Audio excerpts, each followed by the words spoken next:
Guys আমি কি থাকতে পারবো না আমি 1 ঘন্টা বিছানায়? তাহলে চলেন সেটাই দেখে আসি। গাইজ আমাকে একজন ছোট ভাই কমেন্ট করছে যে ভাই আপনি তো 10 মিনিট একটা বিছনায় থেকে দেখালেন, তাহলে আপনি দেখি 1 ঘন্টা একটা বিছনা মধ্যে থাকতে পারে নাকি। ভাই এটা কেমন একটা কমেন্ট করলেন? বলেন 24 ঘন্টা, বলেন 12 ঘন্টা, বলেন 5 ঘন্টা, 3 ঘন্টা, এরকম কমেন্ট করবেন। আর দেন আরো সুন্দর সুন্দর কমেন্ট করবেন, যেমন আপনি মানে অনেক অনেক ধরনের চ্যালেঞ্জ করবেন আমাকে। সেই চ্যালেঞ্জ আমি মানে কমপ্লিট করার চেষ্টা করবো। তাহলে চলেন আমাদের সব মানে বিছনা থাকা যে চ্যালেঞ্জটা সেটা আজকে আপনাদেরকে দেখাই। তাহলে চলেন আমরা দেখে আসি আমি কি বিছনার মধ্যে থাকতে পারি নাকি না। গাইজ আমরা রেডি হয়ে গেলাম, বললাম তাহলে আমরা টাইমটা দেখে আমরা রেডি হয়ে যাই। তাহলে আমরা রেডি হয়ে গেলাম, রেডি হয়ে যাওয়ার পরে বললাম তাহলে টাইমটা দেখে বিছনার মধ্যে শুয়ে যাই। তাহলে আমি এখান থেকে বিছনার মধ্যে শুয়ে গেলাম। গাই বিছনার মধ্যে বসে পড়লাম। আমার আরেকটি কথা তো বলতে মনে নাই, আমার তো আরেকটি কথা মনেই নেই যে আমি তো ভাত আনতাম, মনেই না আমার যে যে জিনিসগুলো খাবো সেই জিনিস তো আনতাম, কিছু মনেই নেই। গাইজ আমি যখন আমার ভাইকে বললাম,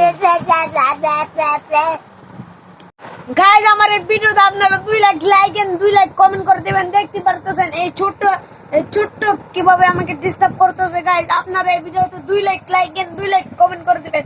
দেখবো ওকে যদি আপনি ওকে যদি লাইক দেন, তাহলে ওকে যদি মানে করতে চান, মানে উপরে তুলতে চান, তাহলে একটা সাবস্ক্রাইব করে দিবেন। আমাকে যদি আপনারা মানে ভালোবেসে থাকেন, তাহলে এই ভিডিওতে 2 lakh like and 2 lakh comment করে দিবেন। গাইজ তাহলে গাইজ ওর সাথে তো আমি ওকে দিবই, দাঁড়ান খালি চ্যালেঞ্জটা শেষ হোক, ওকে আমি গাইজ আমার কাছে একটা মোবাইলও নাই যে আমি একটা মোবাইল দিয়ে তার যে কোনো জিনিস দেখবো। গাইজ জানেনই তো আমি একজন অসহায়। গাইজ আমরা বসছিলাম 7টা, কতটা বসছিলাম আপনারা দেখেন। আমরা বসছিলাম 7টা 30-এ।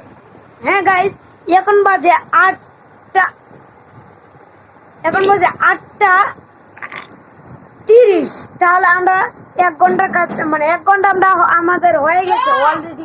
আর এখানে আমরা একটা টুইস্ট আপনাদেরকে বলি। গাইজ আমাদের 1 ঘন্টা থাকা কমপ্লিট, দেখেন আমাদের পুরো 1 ঘন্টা কমপ্লিট হয়ে গেছে। আর কিরকম আপনি চ্যালেঞ্জ দিবেন কমেন্টে বলে যাবেন, এবং আমার এই চ্যানেলকে সাবস্ক্রাইব করা না থাকলে সাবস্ক্রাইব করে নিচে বেল আইকনটি বাজিয়ে দিবেন এবং আমাদের সাথে থাকবেন।